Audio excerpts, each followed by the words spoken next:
Sometimes in life you long for a place where you were once carefree, where you didn't have to think about bills and deadlines and endless to-do lists. For me, that place has always been a small lake in the woods in northern Wisconsin. I wasn't sure what its name was. My dad always called it Old Bay, even though there was no bay there. We drive there every summer in an old blue pickup loaded with tackle, blankets, and a couple of old fishing rods that looked like they'd seen Hemingway's youth. And now, 20 years later, I'm driving there again, alone. In the trunk of my Ford is a shiny new fishing rod, an assortment of lures, a folding chair, and a couple of sack lunches from the local supermarket. Not quite the load my dad used to carry, but times have changed. He's long since retired from fishing. His joints can't handle the long hours by the water, and I didn't even bother inviting him. Maybe I shouldn't have. Maybe I should have. But I had been putting this trip off for too long and decided it was time to finally do it for myself. The road was familiar, but only partly. Childhood memories are always fragments, and I spent a long time looking for the right turn. The gravel road, where the old pickup truck once drove, now looked less frightening. As a child, it seemed to me an endless, bumpy adventure, where a jump on a bump awaited at any minute. Now it was just a dusty clearing between tall pines. I drove slowly, even turning off the radio to hear the crunch of gravel under the wheels. In childhood, everything seemed more impressive in size than now. When I finally saw a gap between the trees and a dark mirror of water, my heart sank. Here it was. Everything was the same, and at the same time not the same as I remembered. The lake greeted me with quiet peace, as if no one had come here since I left. The sun was breaking through the crowns of the pines, casting long stripes of light onto the water. The air smelled of pine needles, damp wood, and, in the distance, something warm and sweet, like an old fishing net that someone had left out to dry in the sun. I stopped on the shore without taking my things out of the car right away. I just stood there and looked out at the lake. The picture seemed perfectly familiar. A small rocky beach, a fallen tree right by the water, and a little further away, an old pirogue, crooked with age. I could have sworn it was the same boat that my father had toiled to pull ashore after every day of fishing. It was all splintered and overgrown with moss, but I could almost hear his voice. "Give me your hand, son. It will be easier together."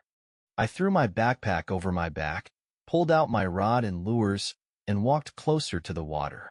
I thought I would start fishing right away, but instead I sat down on a fallen tree and stared at the smooth, motionless surface. There was no one there, just me and the lake. In moments like these, time slows down. Even the mosquitoes that buzzed around seemed part of this slowdown, as if the ticking of a clock had suddenly become half as slow. I remembered how I sat exactly like that, only a couple of decades younger and in denim shorts that always rubbed my knees. My father was busy with his rod, putting a worm on the hook, and I sat and kicked the water with my bare feet. Back then, it seemed to me that fishing was too boring. I wanted to run, splash, shout, but my father only shook his head and said, "Patience, son. Patience catches fish."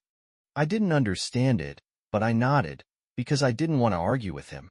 Now I sat and felt that very silence he was talking about, a silence that was not booming, but filled with small sounds. The splash of fish somewhere in the distance, the rustle of pine needles in a light wind, and sometimes the sharp cry of some bird.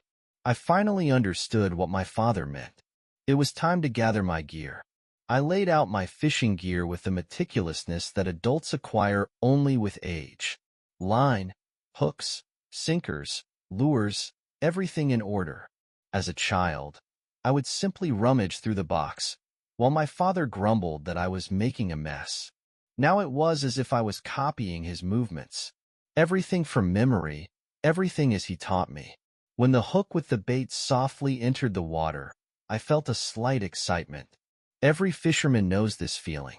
Anticipation. It was like being a kid again, just dropping a coin into a gumball machine and now wondering what color it would come up with. You watch the line trembling slightly from the ripples, and each jolt seems like a signal. 15 minutes passed, but there were no bites. I was in no hurry. I cast the line again and began to remember how my father once pulled out a huge pike perch. He was standing at the very edge of an old pirogue, peering intently at the line, while I, holding my breath, waited for a miracle. The fish was biting stubbornly, but it wouldn't come into my hands. At first it seemed like a small fry, a common roach or perch, but then the line started moving in eights, and my father immediately understood everything. "Big one. Stay away," he warned. I stood on the shore with my eyes wider than saucers and saw a silvery, scaly back jump out of the water. A pike perch.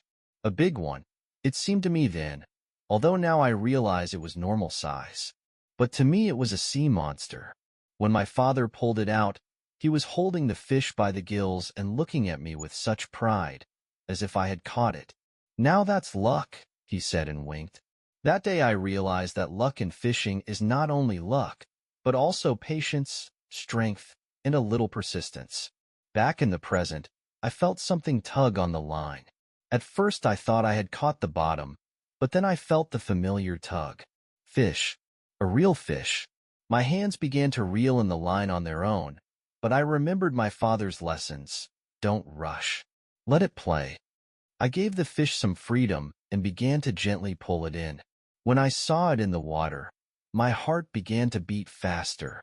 It was a bass, and not a small one. It was beating and glittering in the sun like a living coin. I felt like a boy again. Caught. Landed. Looking at him, I suddenly realized that my father was right. Patience catches fish. And not only fish. I had 2 more days of fishing ahead of me, and I suddenly realized that they would be different than I expected. Because I didn't come here just for fish. I came for memories, and they were already starting to come back. I stood on the shore with a bass in my hands and couldn't help but smile wide and stupidly. This shiny, slippery fighter was not the trophy of the century, but for me it meant more than words could explain. It was not just a fish, but a living reminder of those days when I stood next to my father and proudly held the catch for a photo on an old film, point and shoot. Then I was a child who believed that each next day would be like the previous one, and life would always smell of fish, pine trees, and fire. I gently released the bass back into the lake, watching it make a sharp dive into the deep, disappearing into the dark green water. Yes, I came for the fish, but releasing it always felt right. For the first few hours, I just sat on that same old fallen tree. Everything around me seemed strangely familiar, even though more than 2 decades had passed. I looked at the water, inhaled the scent of the forest, and felt like I was a part of this place. As if I had come home, although in reality home was hundreds of miles away. My thoughts involuntarily flew back to those childhood days. I was about 10 years old then, and every morning began with the loud footsteps of my father. His boots pounded loudly on the floor of our small wooden hut, and this sound was a signal that it was time to get up. Back then, I terribly disliked the dampness and cold of the morning, when the sun was just breaking through the fog over the lake. We got up before dawn, when the air was thick and humid, and the grass by the shore tickled our bare feet with icy drops of dew. I remember how I wrapped myself in my father's old flannel shirt, which was too big for me, and how I persuaded him to let me sleep for 5 more minutes. But my father was relentless. He lifted me like an old sack and put me on my feet. "You'll miss the best time for fishing," he said, and I reluctantly trudged after him to the lake. Today I woke up without an alarm clock. I woke up from the sound of birds and the barely audible rustle of the forest behind the tent. Yes, I pitched a tent by the water, although I could have slept in the car. But something inside me told me that real fishing requires spending the night in nature. The sound of nature was better than any melody on the phone. I got out of my sleeping bag and immediately felt the cool morning air touch my skin. It was fresh, but not as cold as in childhood. The sun rose slowly, illuminating the tops of the trees with a pink light. I smelled a fire, although there was none. It was a deceptive aroma, a mixture of memories and the smell of damp wood. Looking around, I suddenly noticed an old path that led along the shore. It was almost overgrown, but traces of previous steps were still visible here and there. Perhaps this was the same path that my father and I used to take every time we got to our special place, a small ledge of rocky shore that jutted out into the water. It was deeper there than on the beach, and the fishing was better. I decided to walk along this path. It was narrow, slippery in places from fallen needles, but every second of the way brought me back to the past. I remembered how my father and I carried our fishing boxes there and stopped every 100 steps to wipe the sweat from our foreheads or take a rest. He always said, "The road to the fish must be long for the catch to be valuable." I laughed at this phrase then, thinking that he just wanted to make me carry the gear. When I came out to the old ledge, a wave of strange calm washed over me. Everything was exactly the same. A flat rock, slightly covered with moss, hung over the water, and below, the water was dark and almost black from the depth. I sat on the edge and looked around the lake. As a child, it seemed to me that the lake was infinitely large, but now it looked much smaller. The water was smooth as glass, only occasionally disturbed by ripples from the splashes of fish. I felt a slight pang of sadness. Time passes. Everything changes. People grow old. Children grow up. But the lake remains the same, as if it is not subject to time. It was a real anchor in a world of change. I thought about bringing my father here, at least once more, even if not for fishing, but just to sit here together. The sun had already risen high enough to illuminate the surface of the water, and I decided to cast my line again. I chose a bright red lure. My father always said that in the morning the fish need something noticeable. Cast, splash, and the hook sank into the depths. I sat, holding the rod in my hands, and felt that very peace that is so hard to catch in city life. 20 minutes passed, and I began to lose patience. I remembered those very days of childhood when I could not sit still. You sit and sit, wait and wait, but there was still no fish. "Where are you?" I thought then, looking at the motionless line. My father saw my impatience and glanced over his glasses. "If you want fish, wait," he said. I was angry, because the wait seemed endless. Today I was no longer angry. Time on the lake now seemed like a gift to me. Even if I did not catch a fish, I would still catch something important. The wait itself turned out to be something valuable. You sit and look at the water, and suddenly you start noticing little things that you wouldn't see in everyday life. Here's a dragonfly sitting on the tip of your fishing rod. Here's a couple of bubbles floating up somewhere to the side. All of these are signs that life is going on as usual, and you're just a part of it. And suddenly the line jerked. First slowly, and then it abruptly moved to the side. My heart started beating faster. Adrenaline rushed in, and I almost dropped the rod, but I caught it in time. Here it is, the very feeling that everyone comes here for. The line zigzagged, and the fish was struggling with all its might. It was trying to go deeper, but I already felt more confident than I did as a child. I let it play for a while, and then I started pulling. It jumped out of the water with such a splash that I splashed myself with water. It was a pike, not very big, but angry. It was spinning and snapping its teeth. I pulled it out, carefully grabbed it by the gills, and looked at it the same way my father looked at the pike perch many years ago. What luck, I thought and grinned.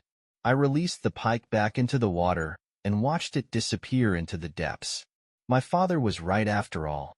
Real fishing is not about the catch. It is about silence, patience, and moments that you remember for the rest of your life. I sat down on the edge of the cliff and felt something warm inside. Maybe it was the sun, or maybe it was just the realization that I was finally where I always wanted to be, at the lake of my childhood, in that very silence that is stronger than any words. The night at the lake has its own magic. It is dark not only because of the lack of street lights and phone screens, but also because the forest seems to deliberately close you off from the rest of the world.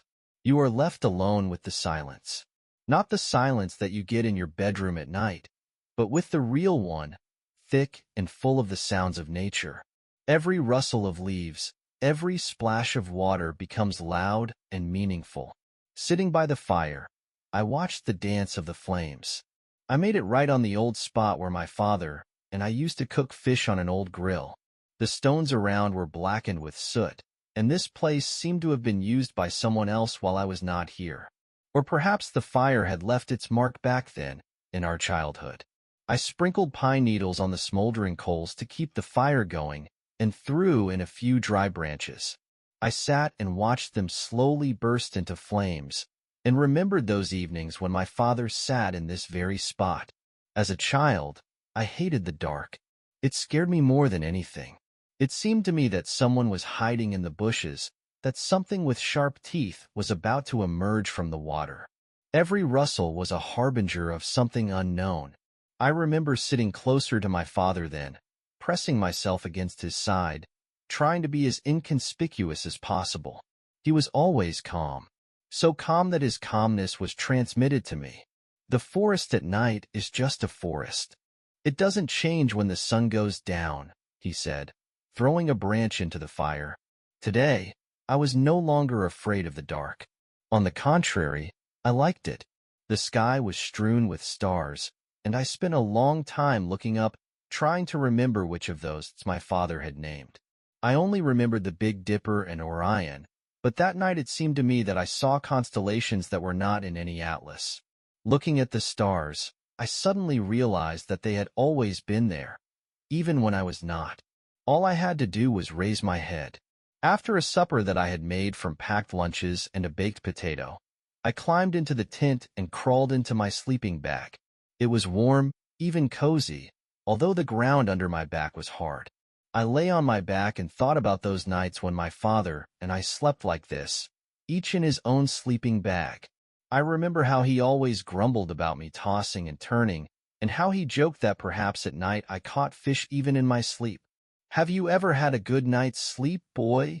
he muttered as I tossed and turned and kept him awake. But that night I slept peacefully. I woke up only in the early morning, when I heard the sound of rain on the tent. The light patter of drops turned into a pleasant lullaby. Listening to this sound, I fell asleep again. When I woke up, the sun was already above the tops of the pine trees. The fabric of the tent was shining with moisture, and the air was fresh and damp, as if someone had washed the entire forest and hung it out to dry. I climbed outside and inhaled deeply. It was the smell of cleanliness, water, and pine resin. After breakfast, I picked up the rod again. Fishing in the morning is almost a tradition, although I felt that it is not the fish itself that is important, but the process. The fog was still spreading across the water, as if the lake was in no hurry to wake up. I sat down on a ledge of rock and cast the lure. I waited for a bite for many minutes, enjoying the silence. And again the memories came. There was one special day in my childhood that I will never forget. We caught a record pike. Or rather, my father caught it, but he said to me, "Let it be your fish." It was huge, at least for me, and too heavy for my small hands. I remember my father helping me hold it for a photo. I barely managed to hold on to it, and it slipped right onto his shoe. We laughed until we cried. Since then, I have often thought about how easily something important can slip out of your hands. Now I was fishing alone, looking at the line and waiting, watching the sunbeams on the water. I thought that perhaps I should have taken my father with me. He has old, bad knees, but who said he couldn't just sit on the bank with me? The forest was filled with small sounds again. Somewhere nearby, someone shuffled through the fallen leaves. Most likely a raccoon or a squirrel. Sometimes I heard the crunch of branches, perhaps a deer. At these moments, I again felt like a child who listens attentively to every sound. And suddenly I heard a splash, but not an ordinary splash of a fish, but a strong, powerful blow to the water. Somewhere near the middle of the lake, something large jumped to the surface and went back into the depths with a noise. I tensed up. My heart began to beat faster. I thought that it could have been a large carp or a pike, but the splash was too big. Perhaps the deer crossed to the other side of the lake. But this was strange. I remembered my childhood again. One evening, when the fog was spreading over the water, my father suddenly stopped and said to me, "See that thing over there in the water? That's not a fish. That's an old moose." I tried to make it out, but I saw only a vague silhouette in the fog. "They sometimes swim, you know," he added. For a long time I imagined a moose swimming underwater like a crocodile, but now nothing moved in the lake. The water was smooth as glass. Maybe I just imagined that splash. Memories sometimes mix with reality, like fog over a lake. You can see the shore, but it seems to disappear somewhere. I went back to fishing and cast the rod again. The line slid softly into the water. The sun was rising higher and higher, and suddenly I felt warm. But this time it was not just the warmth of the sun.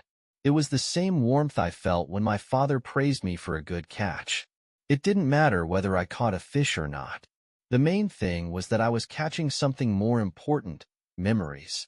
Each new hour by the lake became a path back to childhood, where my father was young and strong.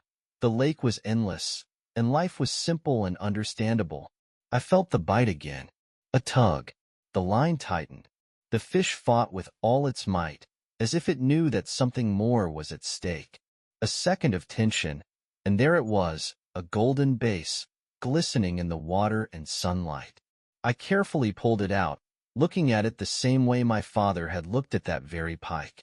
This is luck, I thought, and without thinking, I released it back into the lake. As I watched it disappear into the depths, I suddenly realized that my father had been right about everything. Patience is not just a way to catch fish. It is a way to catch everything that really matters. On the third day at the lake, I felt as if I had lived here all my life. As if it was not a weekend, but a return home after a long absence. I woke up before dawn, when the night chill was still in the air, and the sun was just about to peek out from behind the trees. Outside the tent there was a smell of damp earth, and the sky above the pines was dark blue with barely noticeable glimmers of dawn. I climbed out, yawning and stretching like an old cat. Cold drops of dew immediately wet my sneakers, but I no longer paid attention. In such places, you feel every little thing differently. The feeling of water on your skin, the slight bite of coolness, the smell of the morning forest. All this seemed not just sensations, but part of a single whole. Lighting the morning fire, I noticed that my movements had become as leisurely and precise as my father's in those years. I was no longer fussing, in no hurry. Dry branches and old pine cones flared up quickly, and I looked at the flames, watching how the fire gradually engulfed more and more wood. These moments of waiting are the simplest form of meditation. While the porridge from the bag was cooking, I again remembered the old camping breakfasts. We always ate porridge with sugar, although I was capricious then and asked for something normal. My father smiled and said that real fishermen only eat porridge and bread. I was angry, but I ate it. And now I cook porridge myself, although I could have taken something better with me. After breakfast, I headed to the water. This time was special. I didn't want to just sit on a rock and wait for fish. I decided to do something I hadn't done since childhood. Take an old boat. That same old pirogue that stood on the shore, almost hidden by bushes and moss, was still there. It looked even older and more fragile than I remembered. The edges of the hull were cracked, and the whole thing seemed like a toy compared to how it had looked in childhood. But it held. I checked the bottom. No serious cracks, and the old knots sticking out of the wood now even seemed cute to me. I pulled the boat to the water. Oh, it wasn't easy. At first I grabbed it by the nose and pulled it back, but I realized that it wouldn't work that way. Then I grabbed the sides, just like my father had taught me. Slowly, step by step, the boat moved forward with a heavy crunch and finally slid into the water. That same sound. Yes, I remember that sound. When the wooden bottom touches the water, making a muffled splash and a light crunch. I froze for a second, watching the water hug the sides of the boat. Just like before. I took the old oars that were lying nearby, inserted them into the rowlocks and slowly pushed off from the shore. The boat slid across the water, leaving behind a thin ripple. Holding the oars in my hands turned out to be easier than I thought. My hands remembered the rhythm themselves. You row, turn, watch out so as not to catch anything under the water. As children, my father and I loved to swim out to the middle of the lake, where the water turned dark blue. He said that the big fish were hiding there. Of course, I believed him. I sat in the boat, held the fishing rod with both hands and looked at the water, as if a giant catfish would emerge from the depths. Then it seemed to me that the depths were a whole new world, where one could go down and find something secret and important. Now I was rowing slowly, listening only to the creaking of the oars and the splash of water. Having reached the middle of the lake, I stopped. Surprisingly, everything is different in the middle. The shores recede, the sounds become quieter, and you feel small, as if you are sailing on a huge ocean. Even the wind is different here. Having cast my fishing rod, I settled in more comfortably. The sun had already risen above the trees. Its rays fell obliquely on the water, turning it into a canvas of glare. I waited, and while I was waiting, my thoughts returned to my childhood. There was one evening when my father and I were trying to catch fish soup for dinner. The day was long, but there was no fish. Not a bite, not even a snag. It was already getting dark, and my father said, "Well, boy, are we going to eat sandwiches today?" I was very upset then. After all, I wanted fish soup. Fish soup with a smoky flavor, which he cooked better than anyone else. I remember sitting on the bank, my nose buried in my knees, feeling offended. But then my father did something unexpected. He took an old can of food, opened it, and poured some directly into the water. "Sometimes a fish needs dinner too," he said with a smile. And what do you think? 5 minutes later the bite started. We pulled out several perches and one fat crucian carp. He laughed, and I looked at him as if he were a magician. Remembering this, I couldn't help but smile. And at that moment I felt a tug. The line tightened so sharply that the rod almost fell out of my hands. A fish, and not a small one. It was moving heavily, jerking now to the right, now to the left. I held on tight, feeling the same strength that I experienced as a child when I pulled in my first serious fish. My heart was pounding. I acted carefully, from memory. Tighten a little, let go, let it play. The fish fought with all its might, and I was beginning to think that this would be the biggest catch of the weekend. The boat rocked as I pulled harder, and finally it burst out of the water, the silver back of a pike perch glinting in the sun. It was big, so big, it was hard to hold in my hands, and it thrashed and twisted as if its whole life depended on it. In a way it did, but I already knew what I would do. I looked it over, assessing its size and power. It looked at me with its glassy eyes.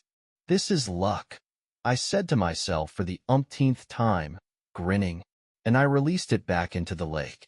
When it went into the depths, I sat for a long time, looking at the water.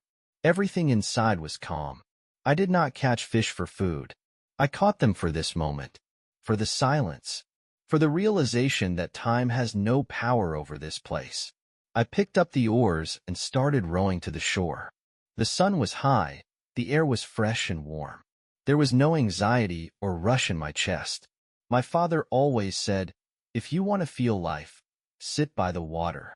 Now I know exactly what he meant, and next time I will definitely return to this place with my father.